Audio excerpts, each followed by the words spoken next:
Hello everybody. So today I am going to be breaking down and working our way towards hip openers, pigeon, and of course variation like Eka Pada Sirsasana, which is one leg behind the head, or if your goal and the aim is Pada Sirsasana, both legs behind the head.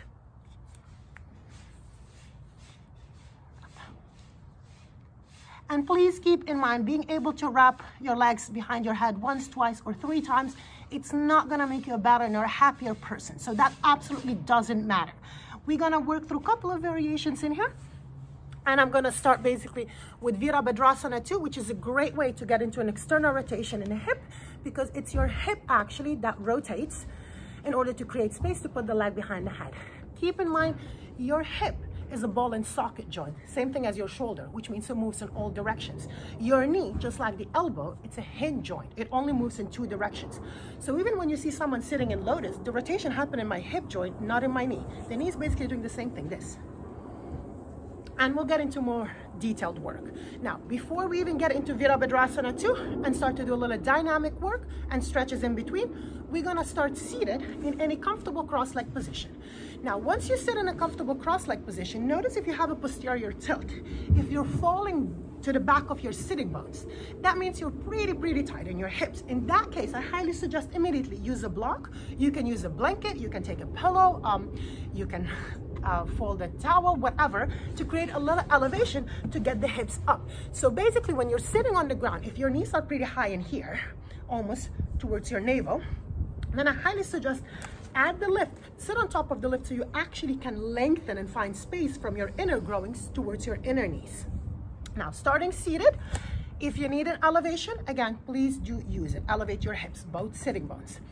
We're gonna start seated, comfortable cross-leg position. You're gonna take one leg, I'm choosing right now the right one, and bring it closer in towards my inner left growing. And I'm gonna take the left foot a little bit further forward. I'm gonna keep it central. From here, you're gonna start to hinge a little bit forward. Again, don't slam the knee down. It does not have to hit the ground at all. If you have any issues with your knee, maybe actually use a block or a blanket to support it so you're not putting any additional pressure on it. You're actually working on opening the hip and creating space in the hip joint. From here, lengthen a little bit forward. Of course, lead with your heart, reach forward, inhale, lengthen space. And exhale, maybe surrender and fold a little bit further. Again, I keep lengthening towards the front, maybe even walk your hands into the opposite direction, trying to bring that left elbow into the left foot, which is a great way to release and stretch the left side of the sacrum. You can spend here minute, 2, 3. Again, keep in mind, the body opens up layer by layer. So the longer you stay in the stretch, the deeper you're gonna create space. A lot of people do a lot of pumping work, especially at the gym, but they don't really spend enough time or even at all stretching, or they do the stretch for 10, 20 seconds. Now, stretching your muscle deeply is the same work as pumping it, actually way better, because you're lengthening the muscle while working it, so you're teaching the muscle to hug onto the bone rather than just pumping. Anyway. Enough theory, let's get to the work. Left heel towards your right inner growing, right foot a little bit forward. Start to lengthen a little bit to the front. Keep finding space and length.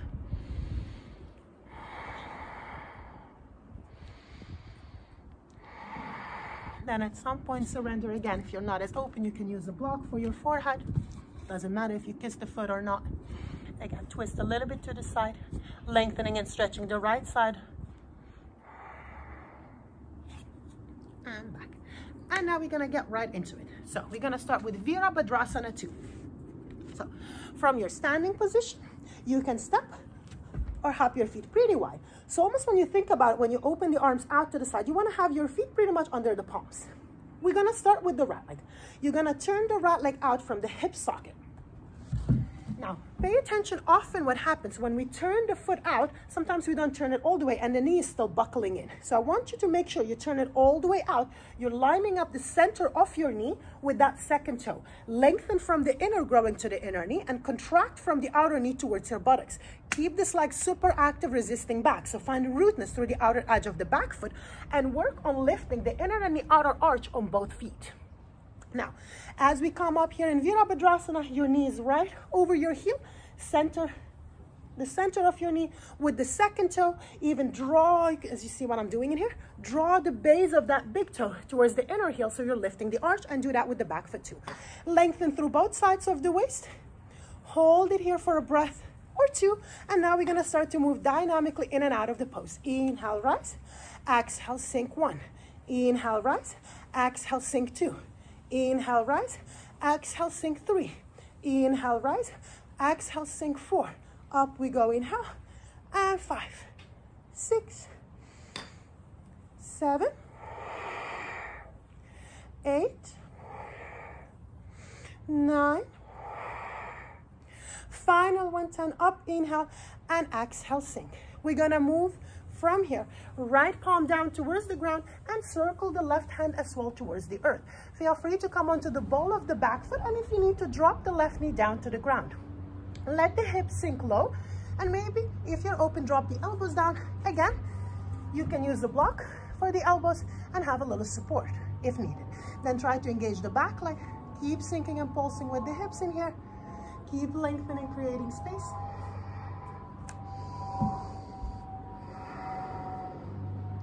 And then maybe from here, you grab the right foot and try to see if you can move a little bit towards the shin, or if you're working towards leg behind the hand, maybe start here by trying to get your head under and to the side. Again, that's not the goal. You don't have to do it at all. Then we're gonna slowly bring the palms flat, engage, release the left heel down, reach the left arm up towards the sky. And now from here, if you need a block for Utthita Trikonasana, use it. Otherwise, you can slowly start to bring the legs straight in here just to add a little bit more stretch. And I'll get into Utthita Trikonasana in details next time. If your palm doesn't reach the ground, elevate it as much as you need to onto the block and use the support. Couple of deep inhales and exhales in here. And then we're gonna bend the knee again. Warrior Two. And let's bring the hands down to the ground, come onto the ball of the foot, and step it into downward dog. Or we can move immediately to the other side, but due to the demonstration, I'm gonna keep doing it from here. Now, we're gonna, again, step the left leg forward, or from standing, wide, turn the left leg out from the hip socket, and sink. Again, track down your knee right over the center of the heel, and the center of your knee in alignment with the second toe. Contract from the outer knee towards the buttocks, and lengthen from the inner groin towards your knee. Keep the back leg active. Sink, release the pubic bone and the tailbone equally down towards the ground. Lengthen both sides of the waist. And then we're gonna move dynamically up and down. 1, 2, 3, 4, 5, 6, 7, 8, 9, last 1, 10, sink, bring the left hand down, circle the right hand down again, and from here, keep sinking, drop the knee if you need to. Again, use the block for the elbows, or if you don't need it, bring the elbows to the ground, maybe engage the back leg, and reach back. Few deep inhales and exhales in here, lengthen space with each in-breath, with each out-breath, reach back through that right heel. Then maybe from here, you slide the left shoulder under, maybe you grab the foot, and maybe you try to sneak the head under. Again, this is not the goal. You don't have to work on this at all. You don't have to do this part unless you are working already on Eka Pada Sirsasana or Dvipada Sirsasana. Then slowly from here, hands flat. We're gonna pivot the right heel back down to the ground. From here, we're gonna reach the right arm up, and then again, if you need the block, elevate the palm with the block, and slowly bring the front leg straight for Utthita Trikonasana. Couple of deep inhales and exhales in here. Keep opening, revolving at the chest, lengthen both sides of the waist, and we'll do detailed instruction on each pose specifically in the next videos. From here, bend the knee, come to Warrior Two, and then slowly bring one hand down, other. You can use your knee and take a little break if you need to in child's pose. If you don't need a break, we're gonna move immediately to the next part. So now we're gonna start to create a little bit deeper space in the hip joint. It's gonna be a little bit more fire. So from downward dog again, step the right leg forward, and before you even pivot your left heel down to the ground, put the knee down on the ground. you're gonna take one of your blocks, be it a foam or a wooden block, and place it down. You're gonna elevate your right foot on top of that block and have it center, heel, and plant the toes down. Now you're gonna use the blocks, if you need to elevate the palms, to pick the back knee off the ground and pivot to the side. We're gonna push into the block if needed up, and let's come into Virabhadrasana 2 again. We're gonna do exactly the same movement with the right heel elevated. Lengthen from the inner growing to the inner knee, contract, and let's move in and out of the pose. 1, 2, a little slippery, 3,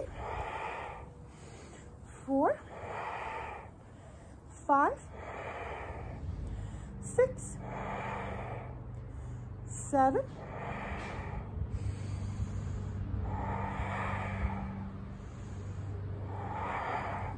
'Last one here, 10, sink. Circle the right hand down, bring the left hand down. Again, use the blocks if you need to. Come to the ball of the back foot and drop the back knee down if needed. I'm gonna move a little bit further away from the camera here so we can still fit in. So from this position here again, engage the back leg. If you need to, use the block for the elbows. It gets a little bit deeper. Or if you're comfortable with the right foot elevated, drop the elbows down.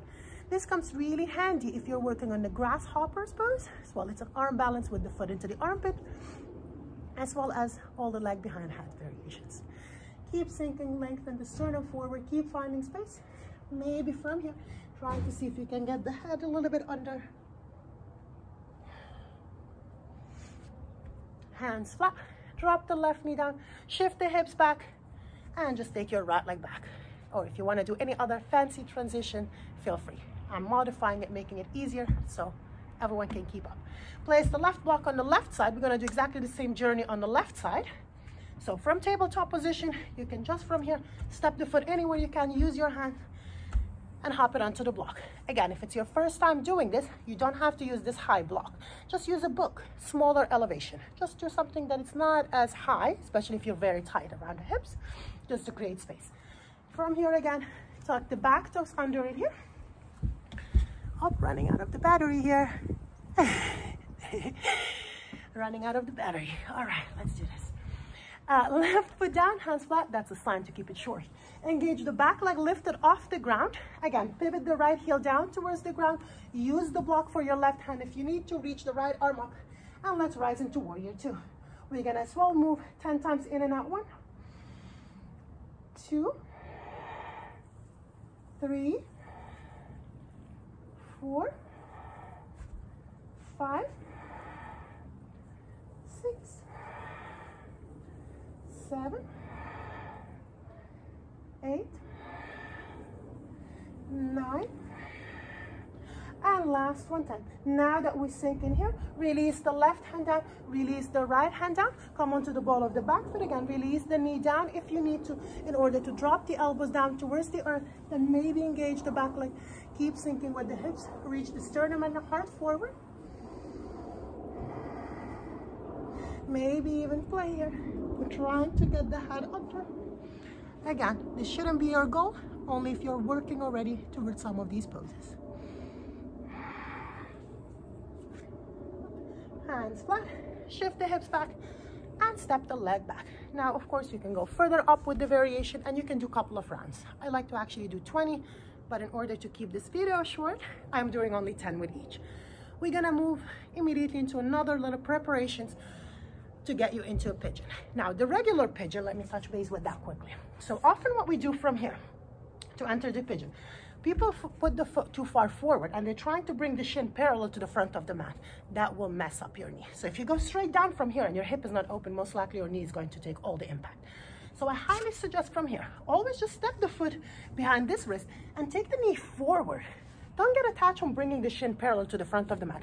Just get comfortable here. Once you can rotate the inner left thigh up of the opposite leg, squaring the hips and the chest forward, then maybe from here, you hold the foot where it's at and you start to move the hips back. So you see what I'm doing? I'm initiating the rotation in the hip joint so it doesn't go into my knee. And let me demonstrate on this side. So if this is the foot forward, what you want to make sure that you're doing, you're not pushing the shin forward. Hold the foot where it's at, and from here start to move the hips back. And then from here sink a little bit further in order to approach the pigeon and to move a little bit deeper with it. So from here, rather than don't push up. Keep the foot where it's at and move the hips back to get a little bit further. That's for the seated pigeon if you're working on that. There's another variation. You can just do it in here, seated. Cross the right ankle like this over the left. Keep opening in here. Lift the chest and the sternum up. And this is another great way in here. Minimize the roundness. Use your hands to push the floor away. Lift and keep breathing into the outer right hip. Again, if you want to go further, this is as well a great preparation in what we did to open the inner growing. I will demonstrate the grasshopper pose. So it's basically getting your elbow in here. If that's really comfortable, hands go flat, the foot remains in here. And then maybe you float the opposite leg. Maybe you extend it. But none of that matters if you're doing it or not. Releasing the tension and moving the energy in the hip joint will release a lot. So the goal is not to put your leg behind your head or to even do grasshopper pose. Hop. Here, let's do the other side.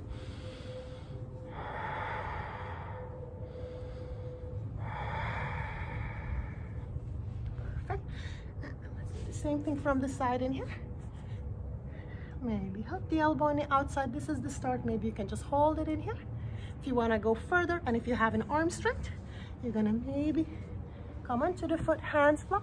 Keep pushing the foot into the armpit and float it up.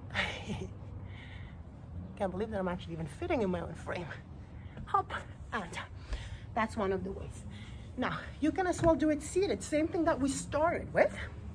Left heel towards your inner right growing. Use a block to elevate this opposite leg, right straight central in front. And then lengthen here, here, here. As that gets easier, maybe you place 2 blocks on top of one another. Lengthen, lengthen, and then maybe you start practicing with trying to leave the head down to the ground or to sneak it under the foot, which basically will take you into this variation. But start by just here. Now let me do the other side. Again, start with smaller elevation and then build up to it. So here, lengthening, lengthening, lengthening, and maybe try to see if the head can come lower. And then maybe sneak under. And you'll bring yourself into the position and out the same way. Another great way is to use a chair. We all have chairs at home, so no excuses. I love this iyengar chair, my favorite. So you will come seated on the chair, cross the right ankle over the left. Again, don't let the foot sickle in, rather place the ankle on top of the thigh so you can actually really rotate in the hip. From here, lengthen, lengthen forward, maybe bring the fingertips into the ground. Again, you can use blocks in here. You can as well practice doing here, which is another great way to prep for the grasshopper pose. And this is as well a great prep.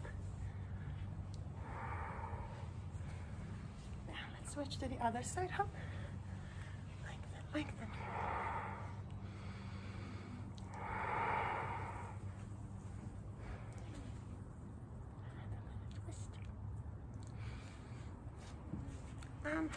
Again, another great use of the chair will be here.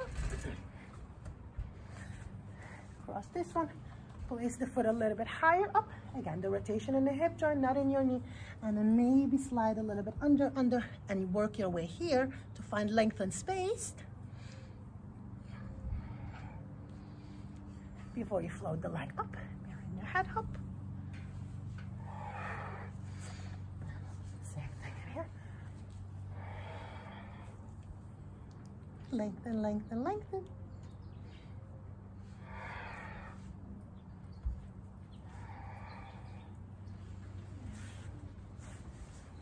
And before the phone dies on me, I'm low on battery.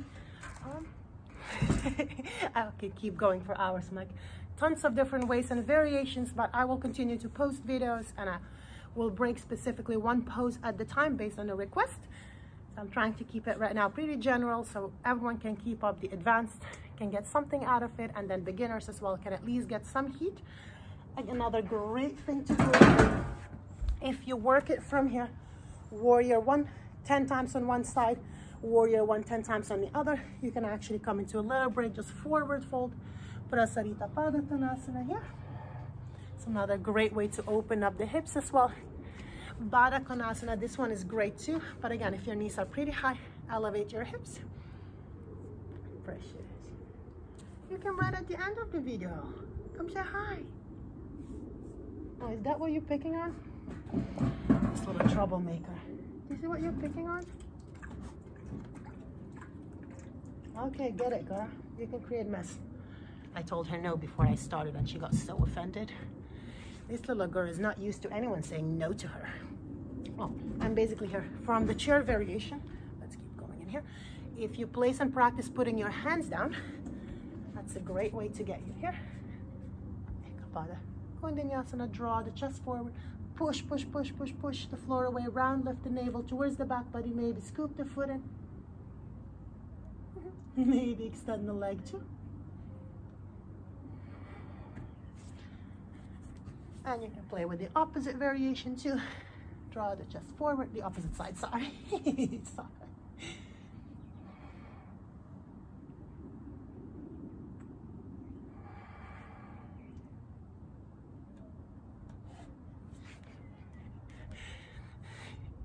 You can do it, Neve. Get it. It's okay. So everyone can see how obsessed you are with this. Go, splash it. I know I said no, you can do it. I'm done. I'm done. The phone is dying. Everything is giving up on me. Just take my mat away. Can I move the mat? Precious? Up. Wait.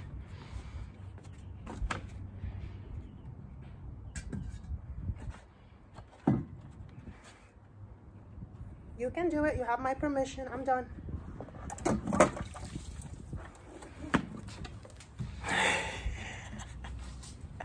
That's it from us.